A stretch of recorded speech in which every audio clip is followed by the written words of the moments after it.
అసలు మనం లీనమైపోతున్నాం. అంటే he is the perfect apt character. అంటే కొన్ని క్యారెక్టర్ల కోసం, కొన్ని క్యారెక్టర్లు కొంతమంది కోసం పుడతాయి. నాకు తెలిసి మహేష్ ఆయన కోసం రాసుకున్నాడు, ఆయనే ప్రతి ఫ్రేమ్లో కనిపించారు అన్నట్టు ఉపేంద్ర సార్ని చూస్తే నాకు, ఎందుకంటే ఎన్నో అంటే కల్ట్ అనే సినిమా పదానికే ఒక స్పెల్లింగ్ అబ్రివేషన్ ఆల్టర్నేటివ్ ఏమైనా ఉంది అంటే డిక్షనరీలో అది ఉపేంద్ర గారు. సో చాలా చాలా ఇన్స్పైరింగ్గా అనిపించింది. అలాగే ఎనర్జీ రామ్ గారు అంటేనే ఎనర్జీ.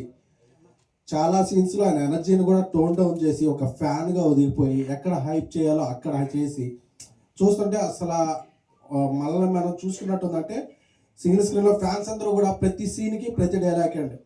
చాలా ఇప్పుడు చిన్నప్పుడు అంటుండేవాళ్ళు, నేను చిరంజీవి గారి సినిమాలకి అది అలాగే వెళ్ళి ఆ బ్యానర్స్ కడుతున్నప్పుడు అంటుండేవాళ్ళు, అసలు మీ హీరోకి నువ్వు ఉన్నావని తెలుసా అంటే ఆ డైలాగ్ ఏదో నన్ను చూసి అన్నట్టు అనిపించింది.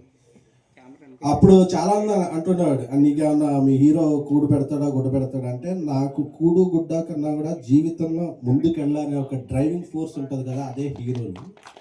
ఆ డ్రైవింగ్ ఫోర్స్ కదా వాళ్ళు మాకు ఇచ్చేది. వీళ్ళు ఎవరికి అర్థం కావట్లేదని నేను ఏలూరు నుంచి హైదరాబాద్ వచ్చాను, లేకపోతే ఏలూరులో ఉండేవాడు.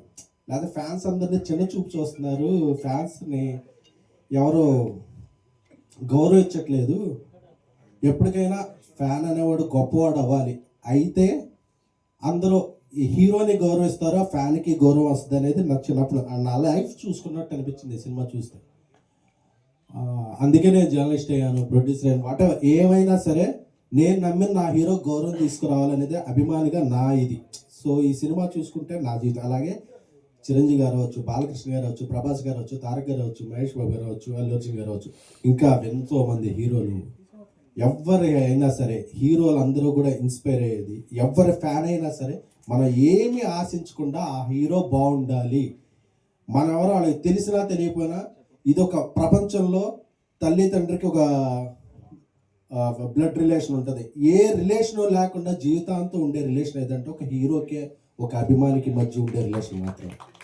అలాంటి రిలేషన్, గొప్ప రిలేషన్ని ఈ సినిమాలో చూపించిన గొప్ప గొప్ప సీన్లకి ఎవ్రీ ఫ్యాన్ కనెక్ట్ అవుతారు. మహేష్ గారికి నాకు ఆయన ముందు నుంచి తెలుసు, ఆయన రాసిన కథకి చాలా చాలా హ్యాట్స్ ఆఫ్. ఆయన తీసిన విధానాన్ని, సంగీత దర్శకులు మంచి మ్యూజిక్ అందించారు. మైత్రి మూవీస్ చాలా కథాబలం ఉన్న సినిమాలు ఎప్పుడు నమ్మి వాళ్ళు తీసే సినిమాలు ఎప్పుడు ఎందుకు వాళ్ళ సక్సెస్ రేట్ ఇండియాలో నెంబర్ 1 ప్రొడ్యూసర్లు అంటే వేరియస్ జోనర్లు, వేరియస్ కథలకి ఇలాంటి కథలకు బలం ఇస్తారు. ఎందుకంటే ఓవర్సీస్లో ఇక్కడ ఏదో జరిగిపోతుందని కాదు, ఓవర్సీస్లో కూడా ప్రీమియర్లకి వెళ్ళి ప్రమోషన్ చేస్తున్నారంటే అదొక మైత్రి మూవీస్ వల్లే సాధ్యమైంది.